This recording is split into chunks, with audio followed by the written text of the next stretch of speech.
It is time for another all-new episode of The Crowning Achievement, the show where we explore the ins and outs of some of your favorite esports personalities. My name is Fire Blaster, and I'll be your host through this journey. Today's episode is a very special episode. It is our featured guest for the month of this past month, so it's not May. We had a rescheduling thing, so this isn't May's featured guest. This was April's featured guest. So we're gonna have them on. We're gonna bring them on. We're gonna introduce them, and then we're gonna go from there.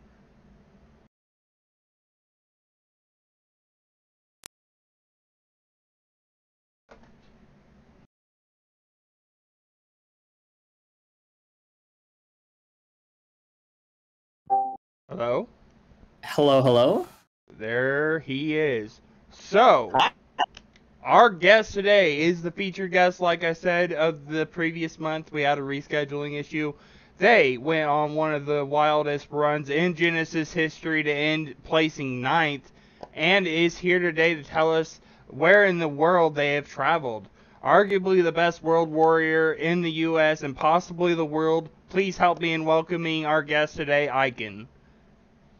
Hello, everybody. My tag is Ikan. I'm here today to do this interview with Fire Blaster. Very exciting, very busy day, tight schedule, but we're on a good run. Very excited to talk about everything.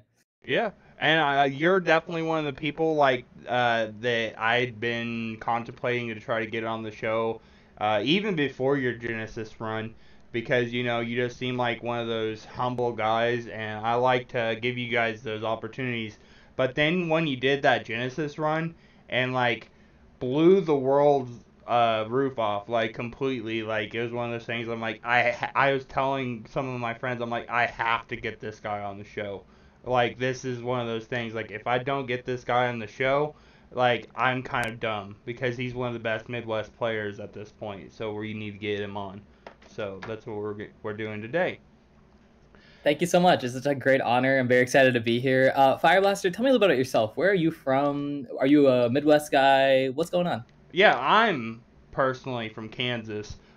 We had actually met at Level Up Arena and had a little bit of a conversation when your first tournament came out. But yeah, I'm a commentator at heart. It's one of those things. You know, uh, not I'm a decent player. I'm like a 2-2 or 3-2 or best, but my heart is in bringing the action and commentating for that. So that's what I like to do. Super cool. So I met you at Level Up Arena then. Yes, we did. We had a brief conversation. It Awesome. Yeah, I was wasn't. meeting so many people. It's okay. Not a problem. You're good, man. You're good. So let's start from the beginning. That's how we like to do things. You start at the beginning and then go towards the end. What region are you from, and how long have you been going to events? So it's funny you mentioned that. I'm originally from Northern California, around 20 minutes away from San Francisco. And I've grown up there for most of my life, but I actually moved over to Chicago in 2020 over quarantine to study university over here. So I'm currently a college student studying economics, and I'm currently quite busy with school and friends and Smash and all of that. But Nice. I originally competed for around 6 or 7 NorCal tournaments in Smash Ultimate over the whole course of 2019. School was busy, friends were busy, didn't have a car, and being a minor and going out late at night for Smash tournaments is always a little bit sketchy, right? Right. But we made it work. Went to a couple, got tinkered with the local scene for a little bit. Didn't get out to too many, but it was nice and fun. Once all the college process stuff was getting ready to go, and I had my sights set on Chicago, I was kind of ready to get a little bit of warm up in Northern California, but Mhm. then COVID hit in March and I didn't get that chance. So started grinding Wi-Fi with friends, hung out, had a lot of fun with the game. DLC was coming out. Just I really enjoyed the game. Mhm. And it was a weird time though, because COVID was like that whole Wi-Fi era. I didn't really want to take a part in all of that scene. I kind of just wanted to do my silent play style and just you'll hear about me. I'm a very social, extroverted guy, but I'm not a huge fan of the social media lifestyle. Mhm. So I don't really have a Twitter, so I don't really have any huge branding. But I do stream on Twitch, so that's kind of like my little outlet, and I have a lot of friends who keep me posted. But yeah, so COVID hits, I eventually get through that, and I move over to Chicago in September of 2020. Mhm. Uh, that whole year is a weird year. You know, it's kind of half COVID, half life. New Chicago is open, but university lifestyle is kind of drained. So it was a little in and out. But I think eventually everything hits its stride come June of 2021. Mm-hmm. Offline events are back in Chicago. I get to stay in Chicago for three or 4 months before coming back to California because I had some work over here. And I started to make a come up going to some locals 2, 3, sometimes 4 times a week. Just after my job was all done at 3, I would go off and play some locals and come back, rinse and repeat. So that kind of Nice. was what started all for offline tournaments for me in Smash Ultimate. That's kind of crazy. So to be honest with you, uh, I had no idea like who you were for a little bit. Like I had heard rumors, right? They're like I'd heard murmurs from some of my friends up that are up in the Chicago area. They're like, "Hey, there's this like Ryu player. He's really good. Like he's kind of making some moves here and there. He's not doing great right now, but he's making moves." And I'm like, "Huh. Well, he might be one of those people that I want to pay attention to then." And like, yeah, yeah, yeah, definitely one of those things. And, I'm glad it's one of those things, like, I was Wow. paying attention to that. Ikan's one is now And, following. you know, it's kind of blossomed there. What has inspired you to start in esports? Well, I've always been a pretty competitive person. I've always liked playing, obviously at all sports. I've been a Hmm. sports guy, I've been a music guy. I've done a lot of things all throughout, my younger days back in Northern California.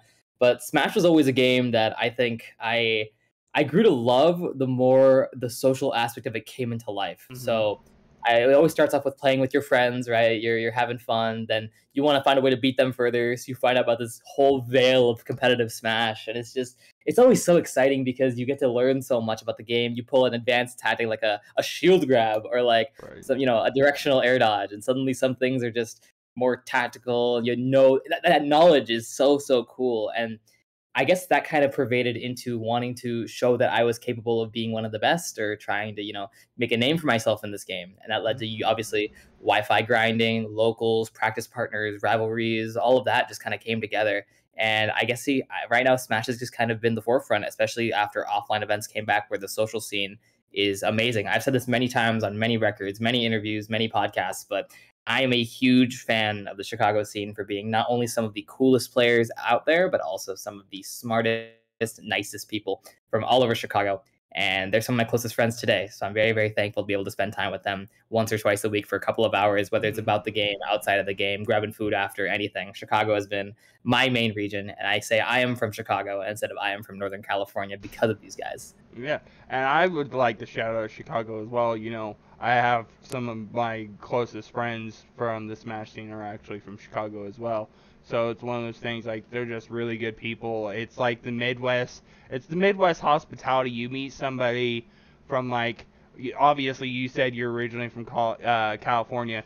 So like you obviously can tell the difference between like people who are from California and people who are from the Midwest. Is that correct? Absolutely, yeah. I think the biggest thing is one of my good friends called me a Californian day one because I said the word like too much, and I was like, "Yep, that's probably gonna be about right." However, the Chicago saying is everyone says Chicago sayings are real. I haven't found any that are too crazy just yet. But yeah, I'm a Californian, I guess at heart. So Right? Yeah, it's definitely one of those things. We have a tendency to like once you become in our scene, like Midwest popular region, like the Midwest as a whole, we definitely envelop you. You start picking up more of our mannerisms and stuff. And I'm just gonna tell you straight up from what I've met you, and I've only had a keep in mind, guys, that I've only had a brief interaction with this guy. Was that you're very humble. You're one of those people that obviously a student of the game because you wouldn't have gotten to the point where you're at now if you weren't a student of the game. And it's one of those things like you gotta appreciate people that actually take the time to actually get better instead of like finding one thing to complain about or something along those lines. There's always going to be one of those people that find excuses for things, and it doesn't seem like you're one of those people to me just from my little interaction with you up to this point. And I have very little like face to face time with Ikan at this point. So, I think it's okay though. I think first impressions are very, very good for kind of gauging that. And I'd say you're right. I don't make a lot of excuses for myself. I know it's a fighting game with a lot of moves, a lot of knowledge, a lot of there's like 2,000 moves in this game that all have different safeties on shields, end right. lags, startup frames, active frames, right? There's so much Mhm. information that I think acting like you can know it all is very, very difficult.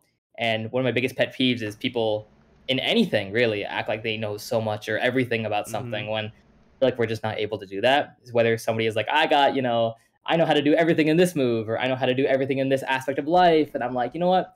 There's this little bit of fun to that Mhm. uncertainty, a little bit of fun of working to find out what that uncertainty yields. That has kind of been motivating me further, further. So I am a huge fan of people who are knowledgeable, but are also actively seeking, learning, and are okay with saying they're unprepared. I mean, Mhm. I've learned it from many aspects of life. Most recently in my university community, some people act like they know everything about a certain exam or a certain topic, but we're just a bunch of 18 to 22-year-old guys trying to figure stuff out, man. I mean, honestly, I think Right. uncertainty is what drives life forward. So Yeah. I'm a huge fan of that. Yeah, I definitely remember being in that age group and playing competitive football. So it's like one of those things like when you play college football, like you have to have that competitive drive, and it's one of those things like some people just have it, and some people don't. So it's one of those things, you know. And speaking of drives, I'd like to drive you guys to my YouTube channel. It'd Ah, be greatly appreciated if you guys gave me a subscription at this point. Hit the bell, and turn on notifications if you guys are enjoying the content up to this point. Because Ikan is only just, I hate to say it, but he's not gonna be the peak of this mountain. Like he's just like the very tip of like the ice starting to freeze and like getting to that point where we're gonna get some really really juicy stuff. And eventually, we might bring him back on for another interview later on down the line. So it's something you guys might want to look forward to. yeah, no, for sure. I'm very, very excited to see. Well, I actually have to. I'm gonna ask you a question. Asking Yes. the interviewer a question. How do you start this interview series going on? What inspired you to do this? So my drive for things. So I like to. I was not a very sociable person. Well, I was a sociable person in high school, but like for me, I was like the outcast socially.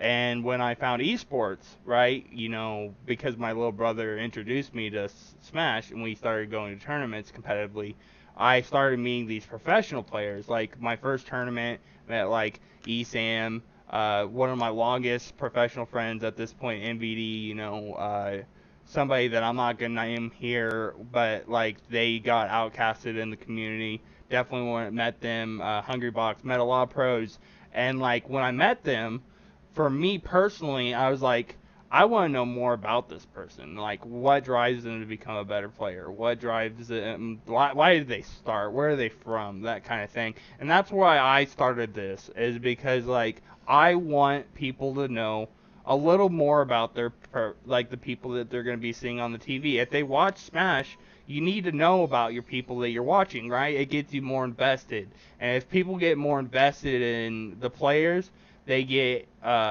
more looking forward to things. It's like when you watch TV. If you're watching TV, sports specifically, so if you're looking for your team to win the Super Bowl, right, you're going to be invested in how they do, their players they pick up, stuff like that. And that's why I wanted to bring this show to YouTube, because from my knowledge, right, there was nothing on YouTube like this, right? There's nobody out there going and getting to know the players, getting to know their origins and stuff. And that's why I came up with this. So it's one of those things that I haven't been asked that up to this point, but I'm glad you did.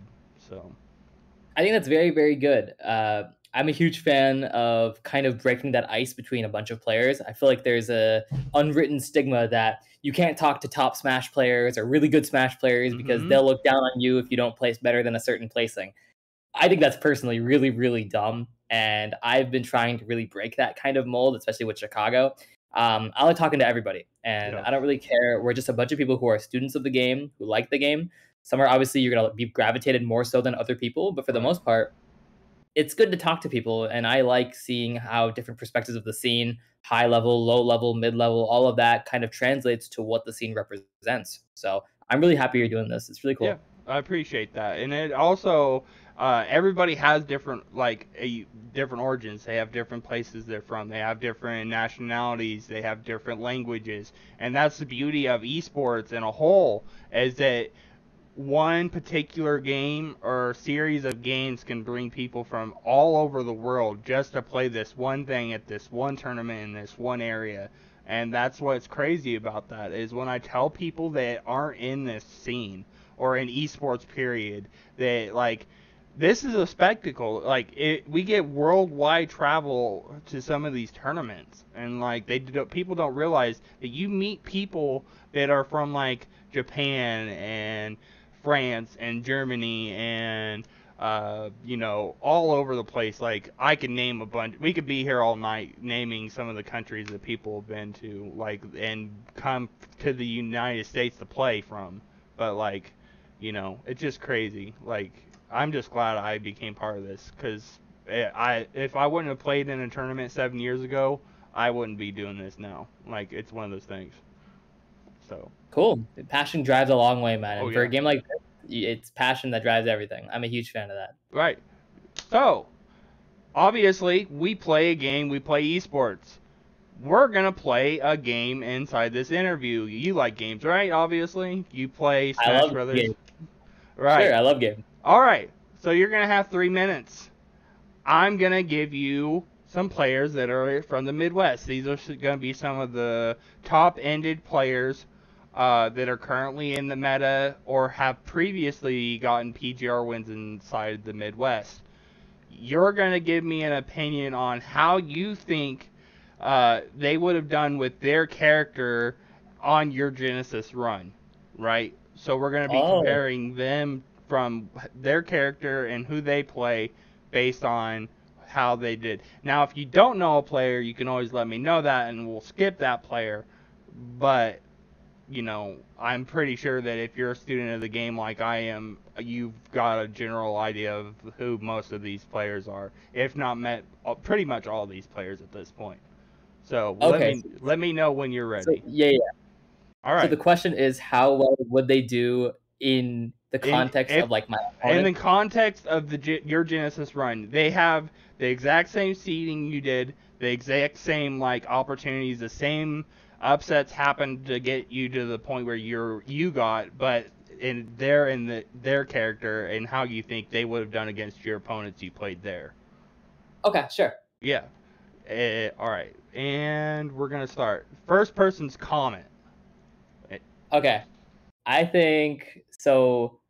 My run out of pools was, if I remember correctly, Tyranx, SoCal Lucina, Flappe, a SoCal Wii Fit trainer, Biggie Mouth, a PNW Rob, lost to him, Nito, a SoCal Ken, Leon, French Lucina, Kurama, NorCal Mario, Right. Sam, wherever he is, Pikachu, Cosmos, Pyramithra, and then Yanni, Steve into Myron for 9th. So that's the run. Right. I think a Comet would have probably, going from loser side, I think he would have maybe lost to French Leon. That's fair. That's a hard matchup for Fox, so I could see that. Loaf. I think Loaf, I know Loaf has a lot of experience versus swords, and he's good. I could have seen Loaf maybe beating. Actually, I think I could see him beating French Leon, but maybe having some tough time with Kurama because I know his Mario is such a different style from all the Midwest ones. However, I think very highly of Loaf, and I think Loaf could maybe make it all the way to maybe ESAM. Wow. Sometime between Kurama and ESAM, depending on how he's playing. Okay. Toffee. I don't know a lot about Toffee, but I think Toffee would have probably. Honestly, I could see him. I'm gonna say French Leon as well. I feel like French Leon is such a good background of just like character, and I feel like he's such a strong player that I feel like it's very hard to rank anybody going past him because I even barely clutched the set. So if I couldn't do it, I don't know if some of these other players could as well. But, yeah, Toffee's beaten Sind, so that would put it in perspective. So, Deathspade, who has a win on Waddy. Ooh, Death Spade. I think Death Spade could make it all the way to ESM. That's fair. I think Yeah, the Pikachu matchup check might have gotten the better of them, so that's yeah. understandable. Small Uh, character, hard to catch. Yeah. Quaz, little man. Um. Uh I don't know how good Quaz is against Shotos. So he might have struggled versus Nito in the best of three to make it to top 64. Um, I'd say Nito might have been a little bit tough. If not, I guess French Leon. Sorry, it's just too easy. You're good, man. It's funny Yeah. because I'm gonna go off script there. We're gonna run out of time, but we're gonna keep going anyways. But Quaz actually has secondaries of Shotos, so Oh, yeah, yeah. he could be knowledgeable on them, but Nito is really good. I Oh like yeah, Nito a lot. yeah. Nito is like good, good. Anybody from SoCal is good, good. Like that's the thing. Oh man. Yeah, he's godlike. Skittles. Uh, all the way to Cosmos, personally. Yeah, I could see that. I think Skittles has beaten Cosmos once, but other than that, Cosmos has a leg up on head-to-head sets up to this point. So let's Okay. see. If he beats Cosmos, I think he also beats Yanni, and he might actually also beat Myron. I could have seen Skittles making top 8. He was actually also at Genesis. Yeah, Um, so that's kind of an easy point of comparison. He had to yeah, lose. He beat Atelier or Atorie, the Pokemon trainer from yeah. Japan. I'll tell you, yeah. Yeah, and I forgot who he lost to. I think it was Orion in losers, and I forget who in winners. But yeah. Um, I don't remember. I don't remember. We got one more, and it's actually a Midwest person that kind of came out of nowhere, but has been making that run as of lately on Coinbox as a 34. I don't know a lot about how they play, but from what I've seen, the guy looks really consistent, or the person looks really consistent and very young, and honestly has that prodigal sense under them. I'd say, uh, he's also very good versus Steve. I've Hmm. seen, so if he's beating Wi-Fi Steve, he probably could have did well against Yanni, maybe against Tamiron in the Ditto. Honestly, Yeah, that would have been wild. And, if they would have possibly won that Ditto, they would have been one of the youngest players ever to make a top 8 at a major. So, because I think, if I remember right, 34 just turned like barely turned 15, if I'm right. I might be wrong. Don't quote me on that. But I think they just turned 15. So if they just turned 15, that would make them one of the youngest people ever to make a super major, a top 8. yeah, that's So, crazy. Very, t- very cool though. I mm-hmm. think there's this new sense of like ultimate scene players that are just so young and they're like about to like destroy the meta. Like I've seen Yes. Zamba, I've seen like Spargo, right? All these young players are just so so good. Yeah. Yeah, it's wild. I don't get it. Like, I'm at this point when I look at age differences and stuff, right? I'm like on the back end of age. I'm 30. So like I feel like an ancient man at this point in the community with all these children because you have like 14-year-olds and 13-year-olds and 15-year-olds and crazy. And I don't know if you noticed. I think you did because I think you played her. That 6-year-old from Kansas, Bubblegum. She's Bubblegum, 6. bubblegum. Yes. Like, that's Oh, wild. Like, a 6-year-old playing this game competitively. Like, what is going on? Like, we're going to get, pretty soon, we're going to have toddlers coming out of the womb and they're going to have GameCube controllers in their hands.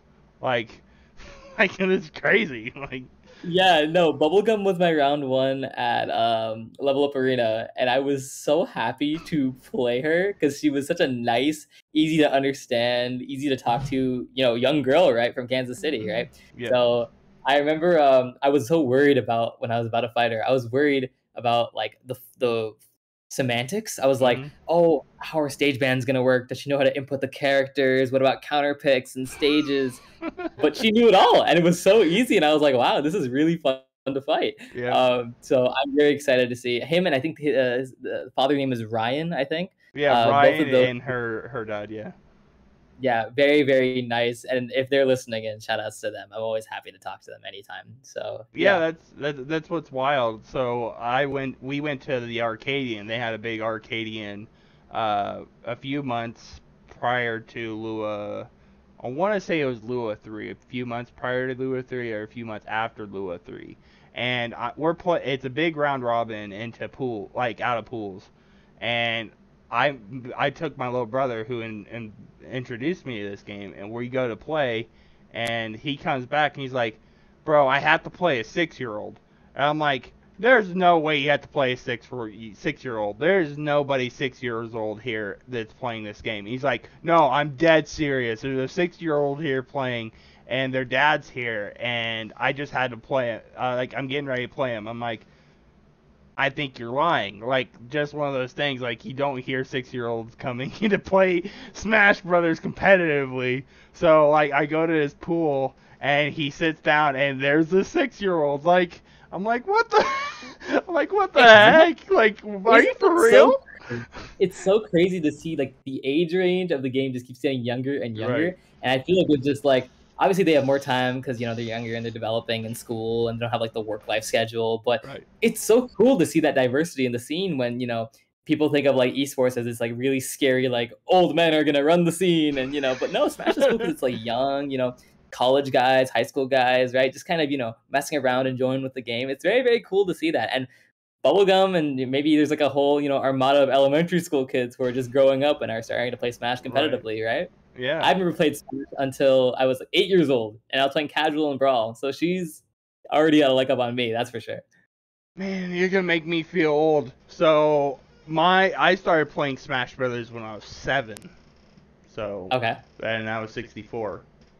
Oh my, yeah, that's crazy. I'm older than the oldest Smash Brothers game, but like still one of those things. Like I think that's what drove me a little bit was because of our love for playing, you know, video games. Period. Just one of those things that drove me into esports. And when you say like we go from the age range, we were just talking. You just talked about the age range. So the youngest known competitor in in esports period, there might be somebody younger than her, but Bubblegum is 6 years old, right? But then we had those grandparents that were running a tournament and playing it was Tekken or Street Fighter at was it CEO? I'm trying to think.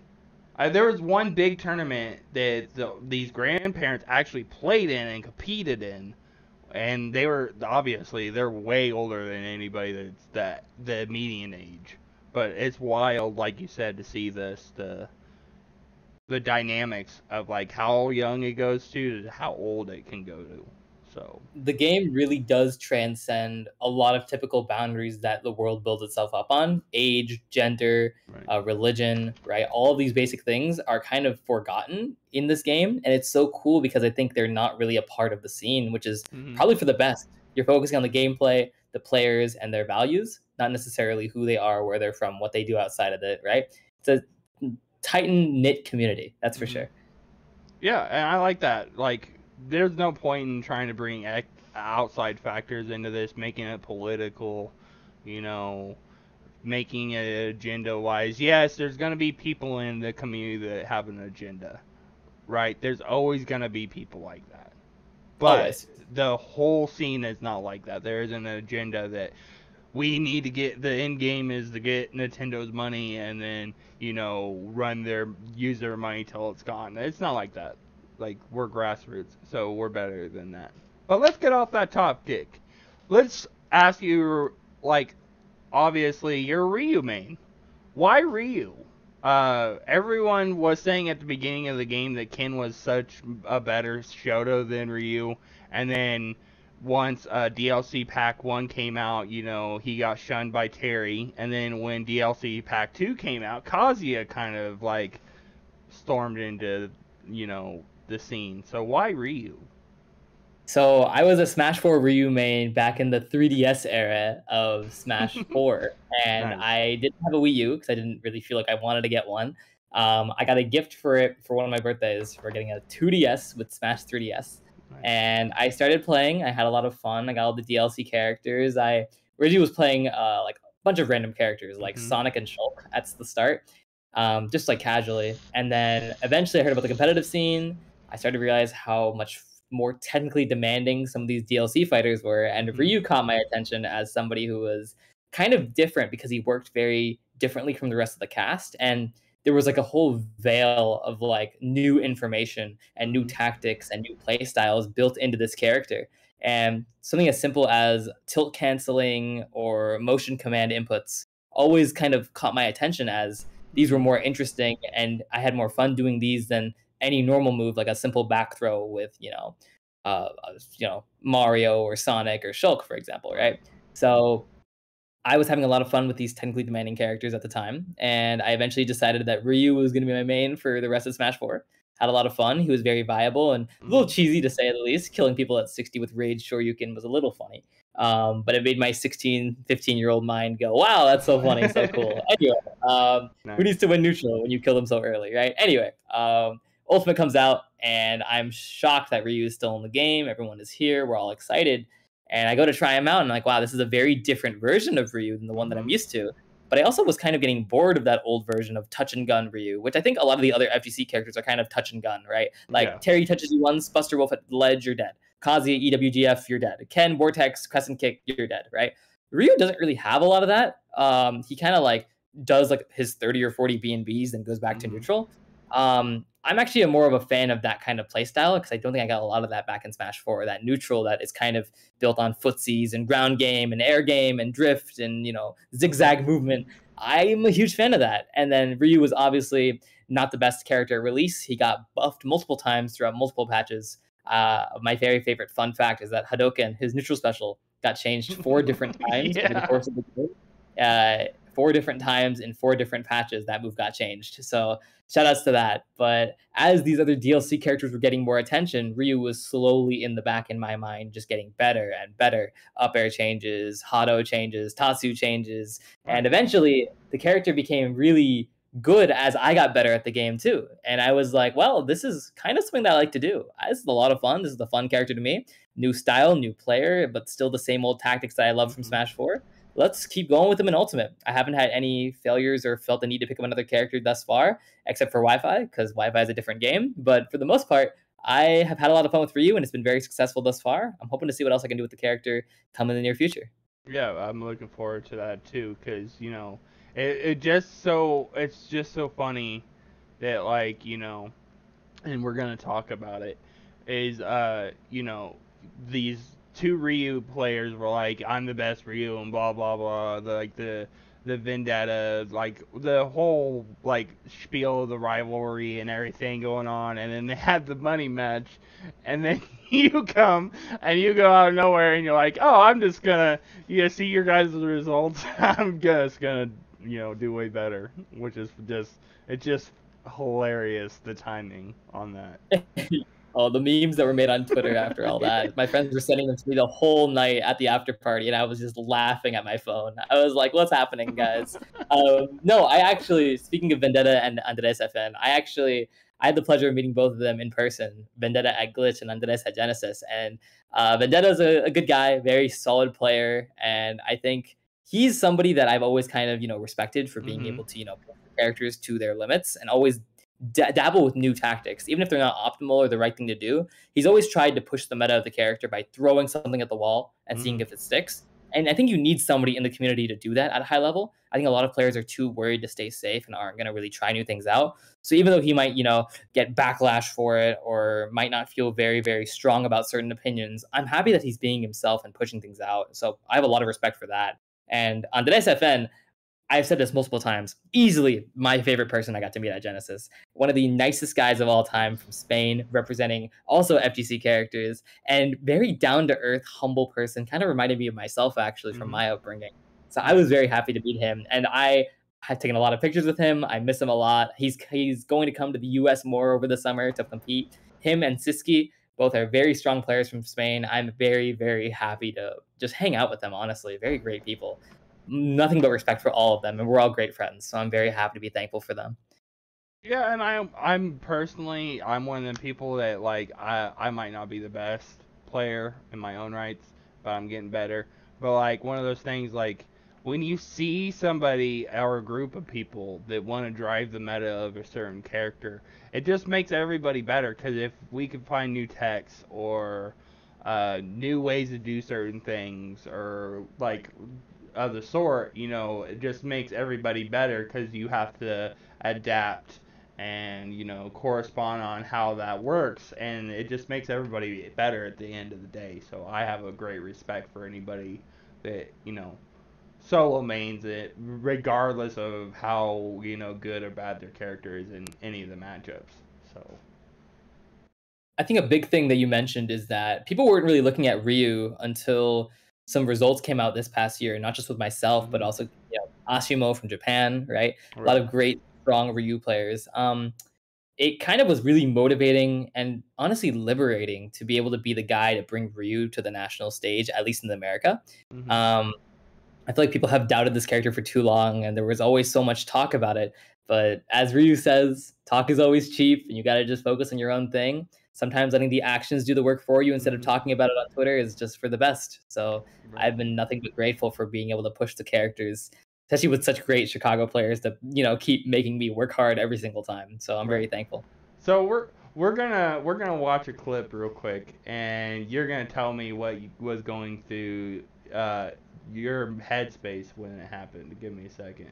All right, I think I know what clip this is, but I'm very excited to see it still. Behind him, another Hadouken. Click keeps on jumping in response to those, and Ikan has adapted. Yeah, this is, Goodbye. oh We'll see you boy. later. Hey, get him out of here. Get him out of here. He's done.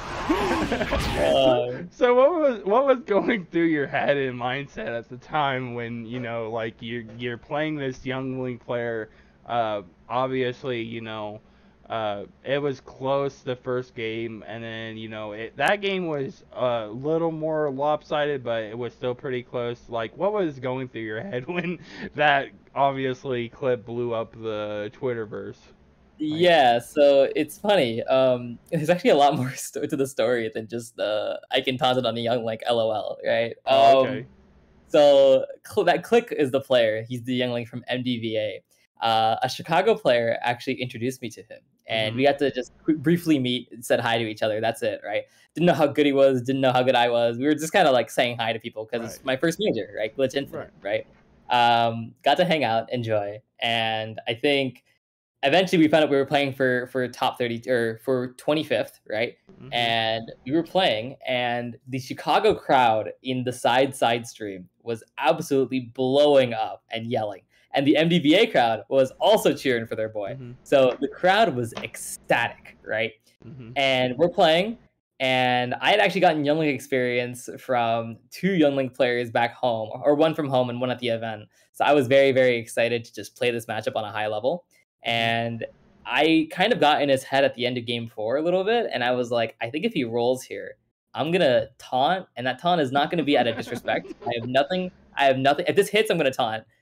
Not out of disrespect, but because Chicago is representing their region against home court advantage for MDVA. Click is from MDVA and Glitch Right. is in Virginia, right? Or Maryland. So, it was kind of nice to show up and be like, you know what, this is Chicago. This is who we are. This is what we do, right? We don't just grind each other at weeklies. We can actually show up and play out of state, right? So it was more so for the support of the region rather than trying to disrespect MDVA or any other player like Click, for example. It was kind of just to showcase what Chicago was capable of. Right. And I think once I hit it, I was like, yep, this is what's going to happen. So, yeah. I remember watching it live, and like so I'm currently in my living situation, living with my parents until I get back financially and getting that taken care of. And when that happened, I popped off, right? And my mom's room is right next to me, and she knocked on the wall and told me to be quiet. So I was like, oh, okay, I'm getting in trouble for Smash again, because it wasn't the first time when I lived on my own I had the landlord knocking on my door because I was popping off for a tournament. I don't remember at this point, but it's just funny when you get those moments. You're just like ridiculously crazy. You have to, you know, if you're a student of the game or, you know, enjoy watching competitive play, like, you have to pop off with that kind of stuff, you know? Absolutely. I've been the same way with like Smash reveals. My friends have told me to shut up, they're studying, and I'm gonna be yelling about Minecraft Steve getting in the game, man. These things just kinda happen. You have to go with it. Yeah, speaking of the Steve reveal, I am so mad. So I was working for Life Touch at the time, and I'm taking pictures And they know that the kids at this school, I worked up a community with them. They talked to me every time I took their pictures. And I'm taking this picture, and this kid comes up right behind me. So I'm taking their picture, and I'm standing here, and then this kid walks right behind me, and he goes, "Did you watch the reveal?" I'm like, "I've been taking people's pictures. What do you think? I can't watch the reveal." And he goes, "The character Steve." I'm like, "No, it's not. They wouldn't put Steve from Minecraft in this game." And he goes, "No, I'm dead serious. It's Steve. We watched it in middle class and just got detention because we popped off because Steve got announced and we were watching it in the middle class." And I'm like, "Oh, okay, I believe you." And I got real sad because I was like, "Man, I would have loved to see that reveal and not get spoiled for it." But, yeah, that's one of those things you have to enjoy those moments.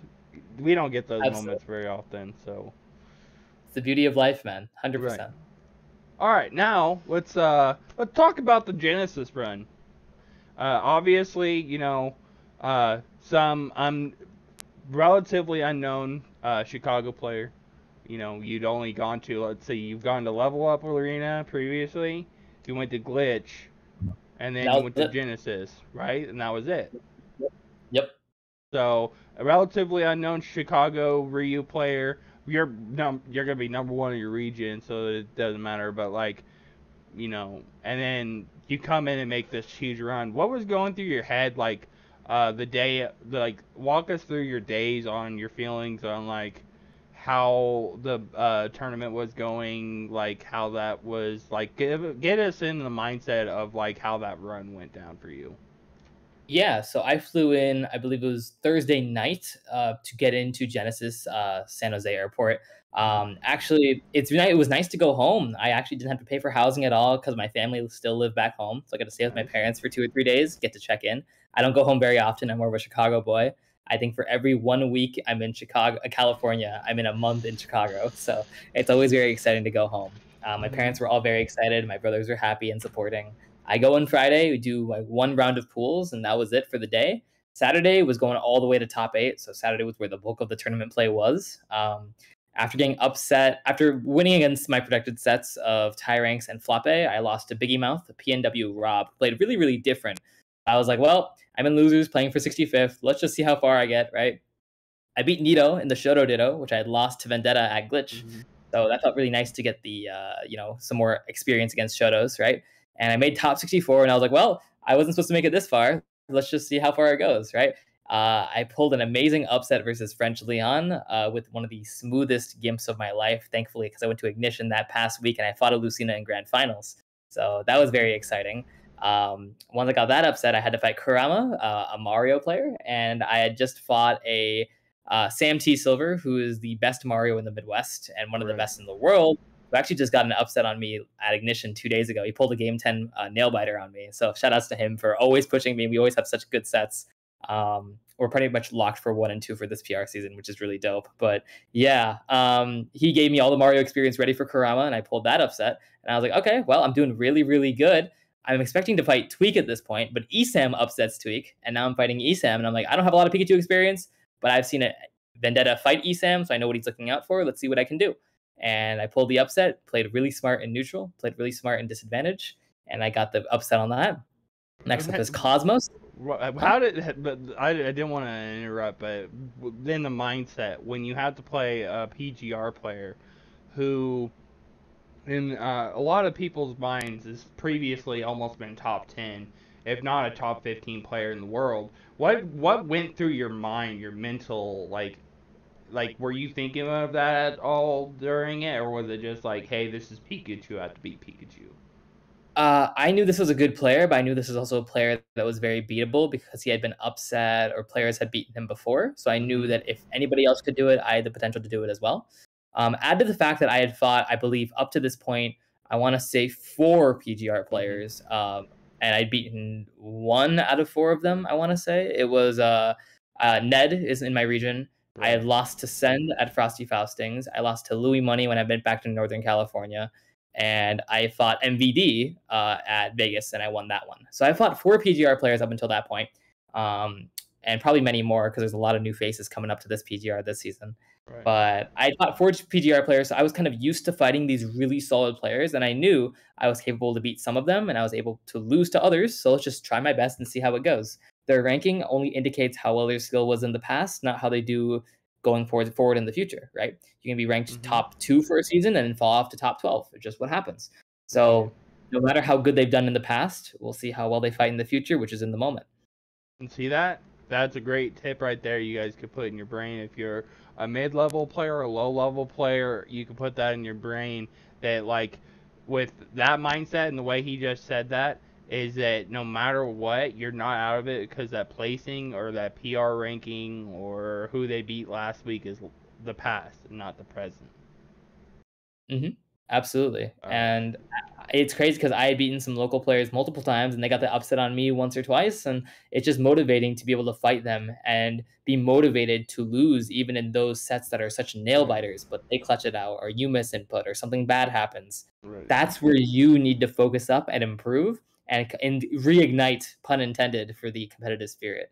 Right. Yeah, definitely one of those things. And, that's good. But let's continue with the run. So you get done beating ESAM, now you have to play Cosmos, and then, Yeah, so this run's Cosmos set, not getting any easier. yeah, the Cosmos set is one of the most infamous sets, I think, of Genesis 8. For example, he's currently up 2-1, and the first 3 games are pretty standard. He beat me in one, I beat him in others, right? And by the way, all these top 64 VODs from French Leon on to Yanni are all going to be uploaded, I believe, next week. They've been really slow on it, but I got confirmation that it should be uploaded sometime next week to the BTS Smash YouTube channel. So I've been trying to wait for these VODs for a while. They're finally coming out. I'm very excited to look them over. Yeah, so Cosmos set, he's up 2-1, and we're fighting, and it's last stock of game 4. He's at 20, I'm at 100, and he SDs with Photon Edge off the stage. And now we're in, and I was like, wow, I got really lucky. Now we're going to game 5. He vortexes me with Mithra twice, really, really hard on stocks, and SDs both stocks sub 50% in the exact same way with Photon Edge off the stage. And it's a weird feeling to be consistently being outplayed for the last stock, but still winning the set. But that just goes to show how volatile Smash Ultimate is. And obviously, I'm not going to act like those SDs didn't have a part in my run. They absolutely did, and I would have gotten 17th had I not, had those SDs not happened. But also, if Cosmos SDs, that's on him, it's not on me, and then we're playing the game to win, and that's what the results screen said at the end of the day. I can't do anything about it, right? So I'd love another set with him sometime. He's a very talented player and very, very good at this game. So I'm very excited to play him sometime in the near future. But that set was crazy because my mental was stimulated all the way, and then suddenly we see a game and Ryu's winning on the screen after being up aired by Mithra for the past minute. So it's kind of wild. But yeah, that set was definitely infamous. Not one of my prouder moments, but definitely a set that I'm going to remember about how anybody can win any set in Smash Ultimate. Right. My personal favorite set, besides the French Leon set, was the Yanni set with Steve. We were playing for 13th, and Yanni's on the run of his life. I'm on the run of my life. We're both playing. And the crazy thing about that is I had lost to a Steve player called Verdacious in Chicago. This character. I fight him in friendlies for an hour or so, and we get all the block information that I need. And when Yanni was pulling out his block formations, I knew the Ryu counterplay to the Steve agenda, right? And I was really ready in that set, and I played so well that I was able to clutch it out 3-2, and eventually lose to Myron 3-1 in a set that I thought I was really confident in, but Myron played very, very uniquely compared to the Olimar in my region, and I eventually fell to 9th. But yeah, kind of a crazy run, all things considered, and I'm still thankful even a month later. Yeah, that was just wild. I remember watching it, and so TMK wasn't watching. That's my little brother, and I was texting him all the way. I'm like, "Yo, I can once you hit losers, I'm like, I can make a good run, but he has to play ESAM, and then you made the ESAM upset, and I'm like."